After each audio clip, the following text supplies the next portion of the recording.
This is BG Ideas. I'm going to show you this with a wonderful experiment. Hello, and welcome back to the Big Ideas podcast, brought to you by the Institute for the Study of Culture and Society and the School of Media and Communication at Bowling Green State University. I'm Dr. Jolie Sheffer. This episode is part of a mini-series focusing on a National Endowment for the Humanities sponsored project toward a pedagogy from crisis, adaptive teaching and learning at Bowling Green State University during COVID-19. Due to the ongoing pandemic, we're not in the studio, but are recording from home via phone and computer. As always, the opinions expressed on this podcast are those of the individuals involved and do not necessarily represent those of BGSU or its employees. Today we are speaking with Dr. Lauren Salisbury and Dr. Matt Schumann. During summer 2020, they served as camp counselors for a month-long summer program for humanities faculty, which was a central component of the NEH-supported grant. Lauren is a graduate of BGSU's Rhetoric and Writing PhD program and an instructor in the department. Her research explores how space and place shape student experiences in online courses. Matt has taught classes in our history department, receiving the Elliott Blinn Prize for Instructor-Student Basic Research for Innovative Design in his historiography course. He's also studied the scholarship of teaching and learning, including how technology can be used effectively in humanities classrooms. Lauren and Matt, thanks for joining me to talk about big ideas. I want to start with just sort of giving a little background on the summer camp. So the camp focused on humanistic pedagogy for digital environments. Can you explain who you were designing the camp for and some of the main goals you set for yourself and for your campers? Matt, you want to start that question off? Sure.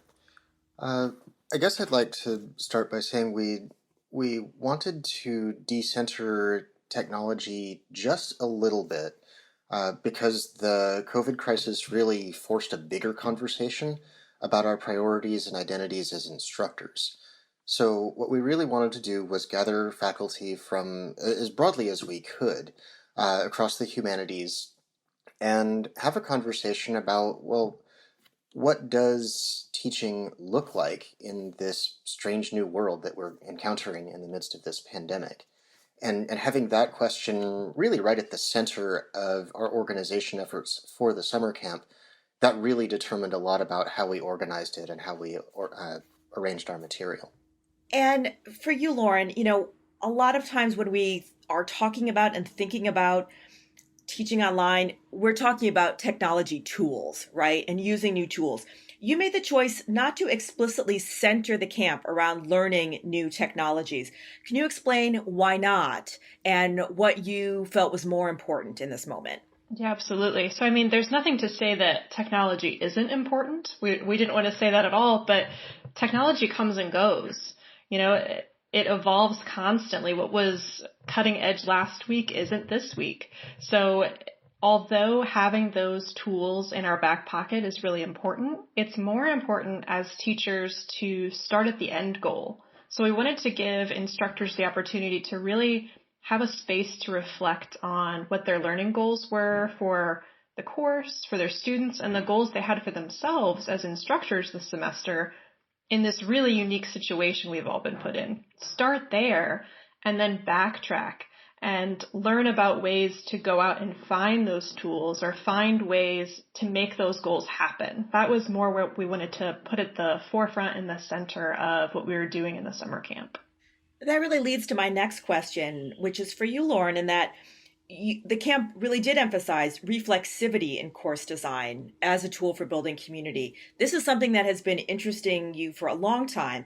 Can you talk about your background in rhetoric and writing and how you became interested in student experiences in online environments? Yeah, so I've been doing online teaching and learning scholarship for a very long time, since my master's degree, and it really was born out of my own frustration as a student alongside my frustration as a graduate student who is trying to learn how to teach and didn't have a whole lot of experience using online tools from the teacher perspective. I had taken online classes quite a bit as an undergraduate to varying degrees of success. And from the instructor side of it, I didn't have a lot of experience. And so I started digging into online learning and teaching scholarship a lot more and realized that although a lot of the popular kind of scholarship on online learning is about what instructors are doing, and again, what technologies are being used or what influence technology has on teaching and learning, there wasn't as much from a student perspective. And anytime we get student perspective in online teaching and learning scholarship, it's typically from the idea of responding to what instructors are doing rather than speaking for themselves about what would be effective. So I was really interested in seeing if we ask students from the beginning and say, what's working for you or what do you need in an online environment, what kind of responses we would get and how students are experiencing those online learning environments that we're helping to curate and design. Can you give an example of why something like a policy around using your camera is more than it seems to be? Because on the surface, it sounds like, well, you want student engagement, so of course they should have their cameras on.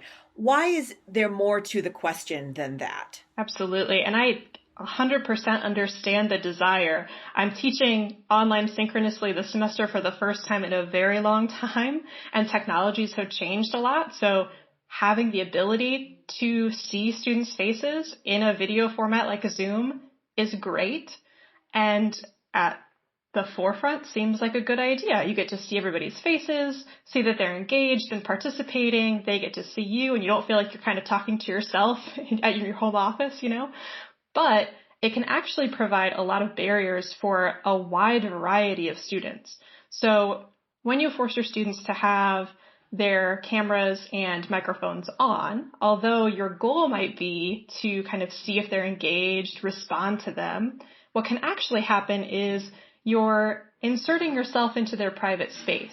So the majority of students right now are taking their online courses from either their residence, you know, if they're moved back home with their parents or are living in an apartment off campus, or their dorm rooms. And those are very private places for us to suddenly be popping into and to have a full view of as well. So students are kind of being forced to reveal things about themselves and their private home life that they wouldn't otherwise be asked to do. Likewise, students who are already in disadvantageous positions, students that have children at home, students that are caretakers for elderly parents or other folks in their families, people who have full-time jobs or who might need to multitask at the same time that they're taking their online course for whatever reason, they're suddenly kind of laid bare in a way that they wouldn't otherwise be. So although the goal is great, and I completely understand it as a person who has taught to 20 black screen boxes a couple times in the last few weeks, the risk and the thing that we're asking students to reveal there, to me, just isn't worth it. It becomes more of a surveillance tool than about effective teaching. Matt, you are by training a historian of the 18th century, and you research the use of technology in classrooms.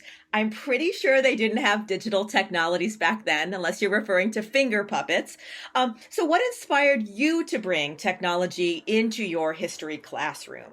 And can you explain some of the challenges you faced and how you approach using digital technology to navigate those? Sure. Well, I'm glad just right off the top that you mentioned my specialty in the 18th century. As a scholar of teaching and learning, I know there are a lot of my colleagues who will sort of run right up to the present with the best pedagogy, the best techniques, the sort of the best and the latest scholarship. And honestly, my point of departure for even thinking about my educational philosophy was Edmund Burke in 1757, when he was honestly barely older than many of our students.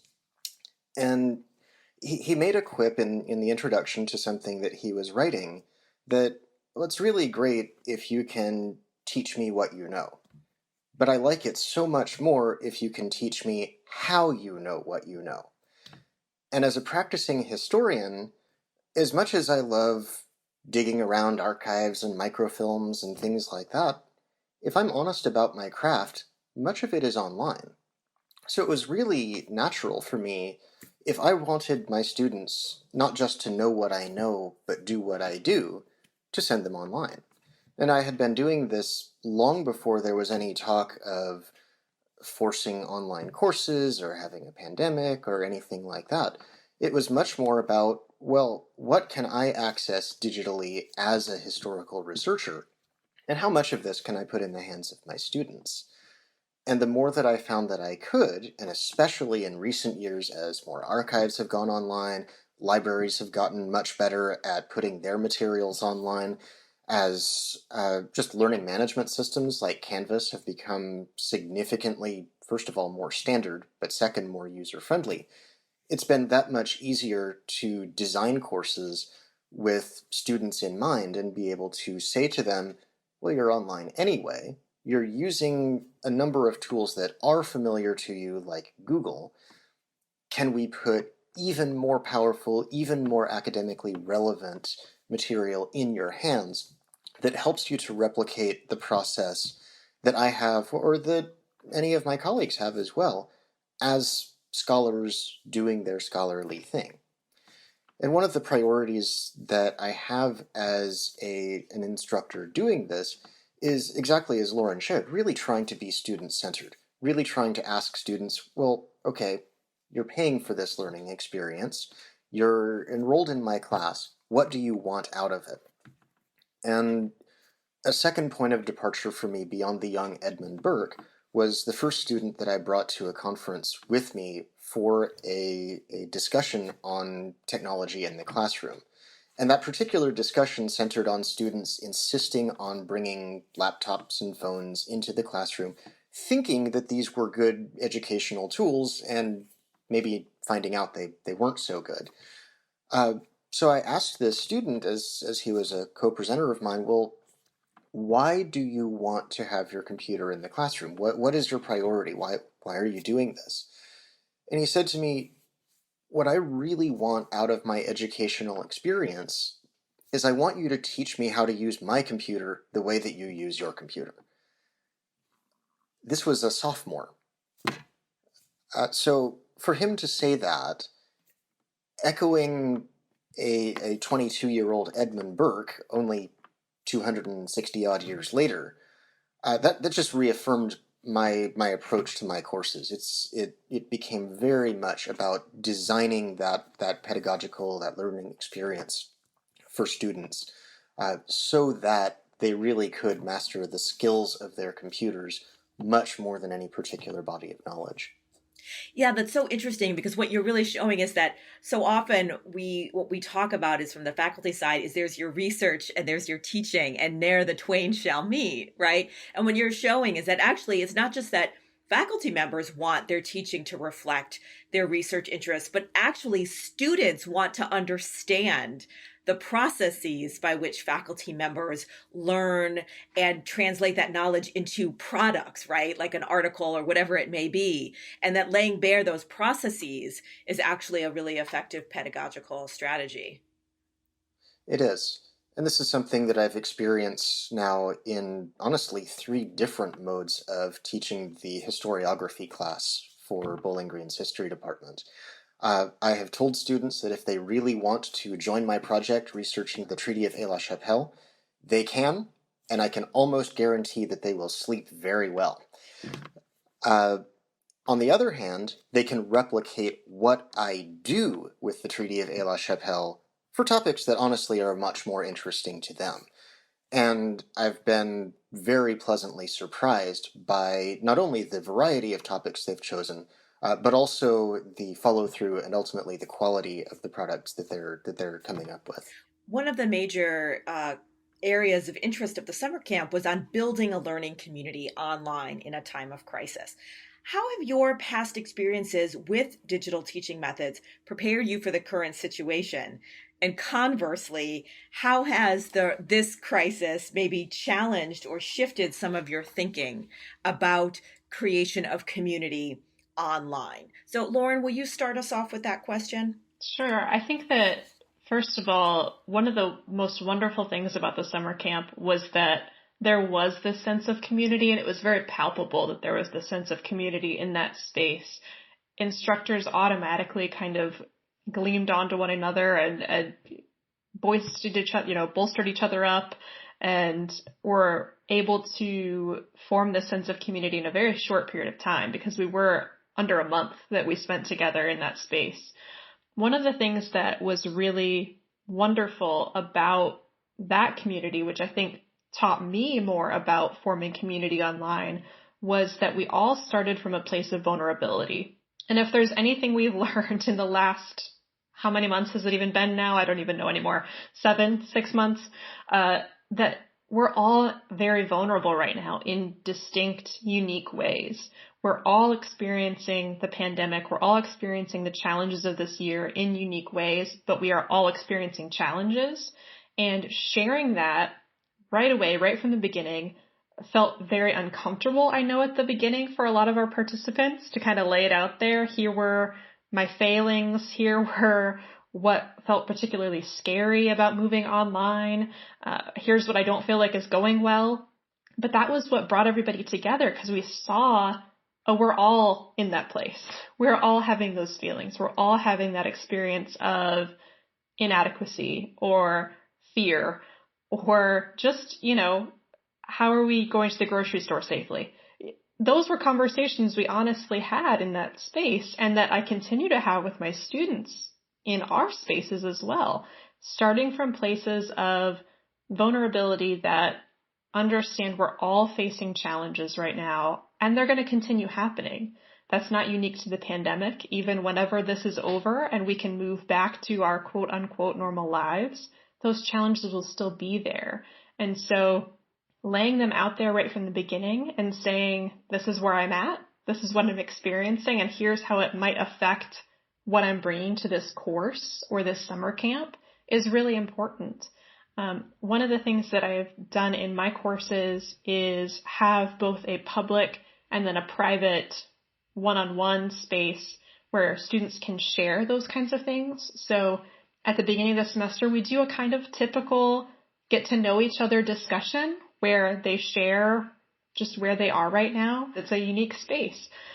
But then I also have a private questionnaire that students answer, which is completely optional. And I say that in about 12 different places and ways that it's optional, but it asks them just about anything else they want me to know. That place of vulnerability, that place of mutual sharing has been just a wealth of community formation. Thank you. What about for you, Matt? How have you been thinking about community? A lot of it, I feel like I'd like to reemphasize what Lauren said about almost having channels of communication open by design.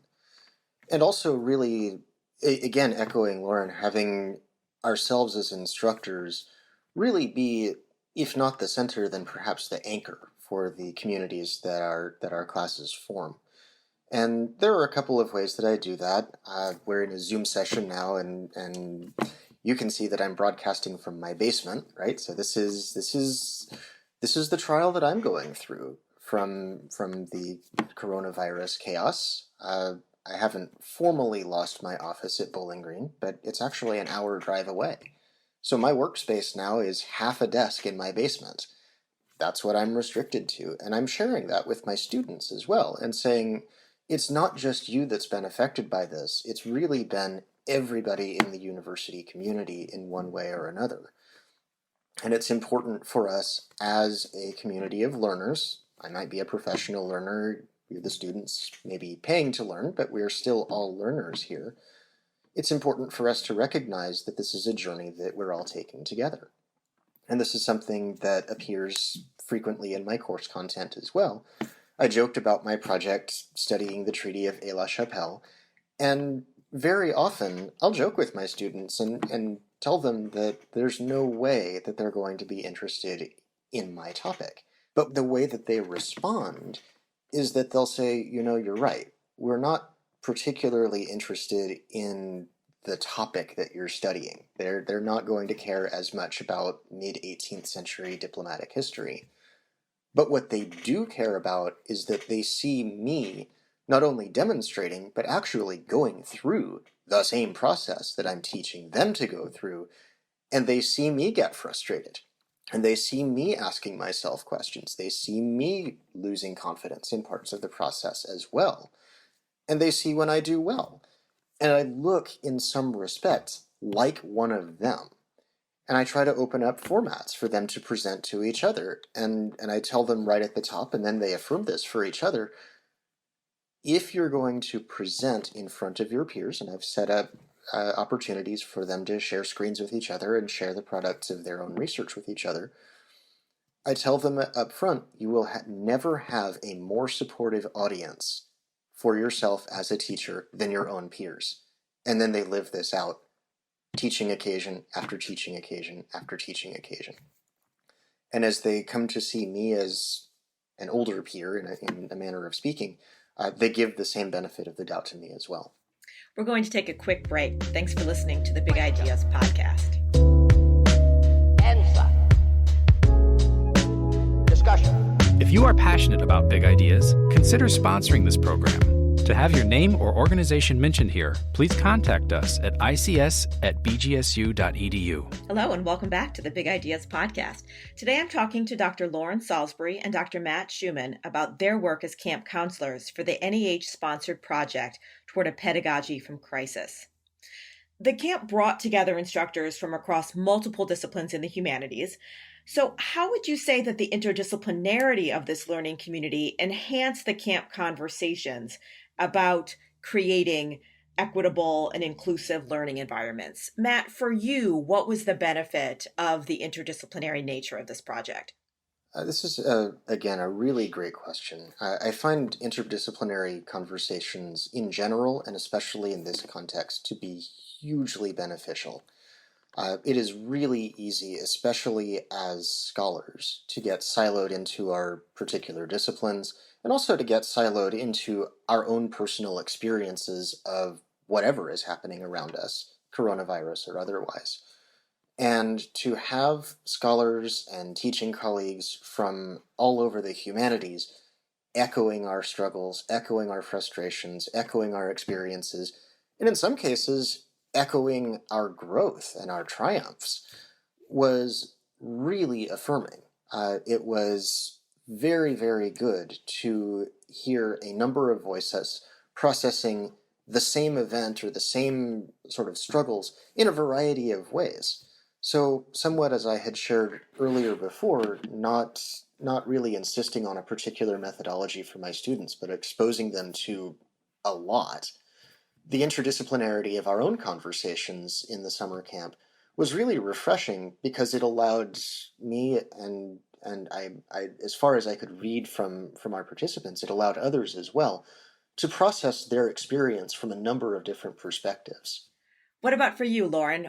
What do you think that interdisciplinary brought to this project? Well, I think not just interdisciplinarity, but also the variety of roles that we had present in the summer camp was really important. So this was something that was by design on our part as camp counselors, was that we really wanted the camp to represent the teaching population in the humanities at Bowling Green. So it was important for us to make sure we had graduate students who are teaching. We wanted to have adjuncts who are teaching. We wanted to have non-tenure track faculty who were teaching and talk about how those challenges and those vulnerabilities we talked about are unique to those groups as well. And like Matt said, bringing in each of those perspectives to then talk to one another and understand how we each are experiencing the pandemic and pandemic teaching in distinct ways. So the graduate students were able to bring this kind of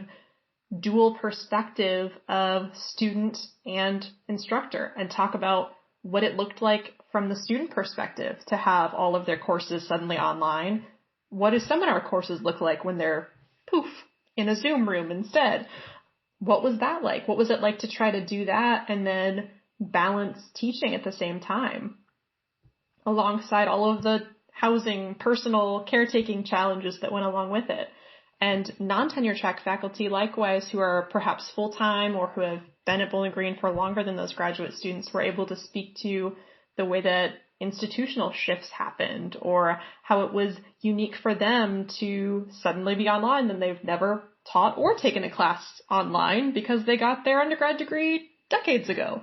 So that was really wonderful to see not only those perspectives be shared, but then also in things like where we shared resources or we did a lot of sharing sort of syllabi that were in process, things we wanted to do for fall, to see those groups of instructors support one another, provide feedback was wonderful. And it was mutual. We saw a lot of grad students say, hey, actually, I just learned about this. You could try this.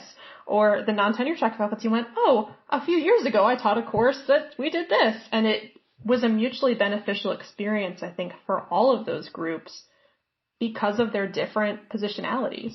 In the name of this grant is the term crisis, right? And we regularly talk about this is an unprecedented time, right? The pandemic has revealed multiple crises, but the summer camp emphasized a lot about play and playfulness.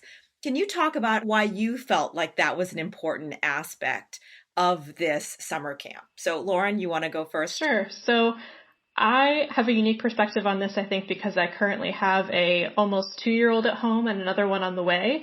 And so I do a lot of play all day long, but a lot of play to learn. So that's something we do right away from the moment we're born is we play to learn. Play is all about understanding our position in the world, understanding how we interact with things in the world. And so that's a huge piece of it. And I think that we also play because play invokes this kind of no pressure or low pressure sort of feeling. And that's what learning should be about. It should be low risk.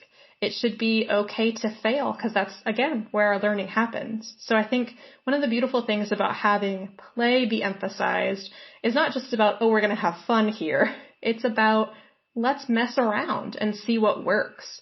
Let's mess around and understand that a lot of this stuff isn't going to work. And that's okay. It's okay to have failures. It's okay to have things not go the way we planned. It's okay to change things in the middle of teaching or in the middle of designing a course, realizing we need to make a change. So play is all about low risk learning opportunities and the ability to say, I'm going to mess around with this. I'm going to get into my syllabus, completely trash it, rip it apart, put it back together and see what it looks like now. Or I'm going to rip apart that Canvas site and see what I can do to play around with it and make it something that's useful to me. What about for you, Matt? How do you think about play and how is it important to you? I think I may actually take a slightly different tack from Lauren on this one. I also have a young one at home, and there's plenty of learning through play going on that way as well. But also, I do think of play as really invoking this term fun. And just like the pedagogical word play, it's a very deep term. It's not something where we just mean messing around or just have a positive emotional experience, but there's a much deeper pedagogical significance to it as well. And what brought this out for me is actually the privilege that I had in the history department this last year. We just happened to have a couple of jokesters. Regardless of circumstance, it is an impulse for them to make it into a joke. And because they do that, I would just come away from every meeting in which those jokesters were present thinking, if they can lighten the mood that way, if I can participate in lightening the mood in that kind of way, then really everything's not all that bad. And the fun that I had in some of those history department meetings, the fun that I was able to transfer to our summer camp, to some of the classes, through that sense of rhetorical play, that sense of just simple fun. It wasn't just a matter of, again, a positive emotional experience. What it actually did was it spawned this sense of thankfulness that even in the midst of a crisis, even in the midst of things being gloomy or not going the way I wanted them to go, or feeling put upon by all the different circumstances, to have that sense of not only community but jocularity was immensely important. And as I came to approach my situation with gratitude, it lifted not only my spirits, but also the spirits of those around me, including in the summer camp, including among the students that I teach. I want to conclude by asking both of you to reflect on the current moment. And what do you think are the most important lessons that you want us to learn? What do you see as the best case scenario for how we might learn from this crisis to transform both academia and our own lives? Matt, will you start us off? I think there's a lot that depends on institutional leadership. And I don't just mean the president or the provost. I mean, even at the department or collegial level. And a lot that I'd like to tease out is that it can be a real temptation in a time of crisis to kind of buckle down, look for what works and just stick with it, really keep things on a tight leash. And I feel like the best leaders and really the best case situation is going to be really looking at this crisis as an opportunity to experiment and innovate. And as that happens, it's not just that we're going to find sort of data-driven things that we can do, but we can also find new solutions to these problems that then carry us into whatever's coming once the worst of this particular crisis has passed. What about for you, Lauren? What do you hope we can learn from this moment and take forward? So I think that one of the wonderful and also simultaneously frustrating things about being an online teaching and learning scholar as well as a working from home online instructor right now is that I've been doing both of those things for a very long time. And so to see a lot of these conversations come to the forefront is both kind of a, yay, finally, people are talking about it. And also kind of a, yeah, I know, we've been talking about this. Thanks for joining us kind of situation. It's been a lot of, yeah, the future is now. This is what's been happening for a couple decades now. So I think that although that is very frustrating in a lot of ways, my hope is that whenever we go back to whatever it is we go back to after this, that those conversations continue, that we don't just have faculty members or instructors go back to teaching exclusively face-to-face and ignoring the online component. I've said for a very long time in various contexts that we all are already online teachers. Even before spring, before March, we still were doing that because we all are using some component of online instruction, whether that's using a learning management system or we use our email. I also hope that we continue to see a lot of student participation in these conversations too. One of the things that's been really amazing to me is how involved students have gotten in the last few months in their own learning experiences. And I've seen a lot of frustration from the side of faculty with this, and I get that to some degree, but I've really enjoyed getting to see how many students have said, no, this is unacceptable. This is not working. You need to do something different. Or have said, yes, this is what we need. Thank you for doing this. And have taken a front seat role in their own education. That's amazing to me. I love that there are all of these students who are really involved in that. And I think it, like so many things having to do with this pandemic, it wouldn't happen this way if it wasn't happening in 2020. Students have the tools to do that too. How many call outs on TikTok have we seen? How many screenshots of really bad interactions have we seen on Twitter? And we could talk about the privacy issues of that later, but students, whether we like it or not, are taking ownership of their learning and saying, this is not what we need. This is what we need. We need to have conversations about tuition. We need to have conversations about equity and access. We need to have conversations about privacy, about the fact that I have to work a full-time job to pay for this online course that I'm taking. All of those conversations that students are having is also something I hope doesn't go away. So really, I'm just hoping we all keep talking a whole lot because it makes me happy. And I think that's where the change happens. That's where we all start to understand each other better too. Having conversations about the challenges from the student side, having conversations about the challenges from the instructor side and what that looks like. I think that's the only way we make any kind of lasting change or improve things. Thank you both so much for joining me today.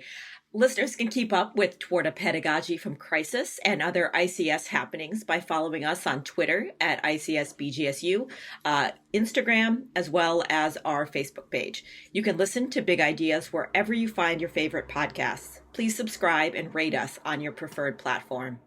Our producers are Chris Cavera and Marco Mendoza, with sound editing by Marco. Research assistance for this podcast was provided by Stevie Shurek. Thanks very much, everyone, and stay safe.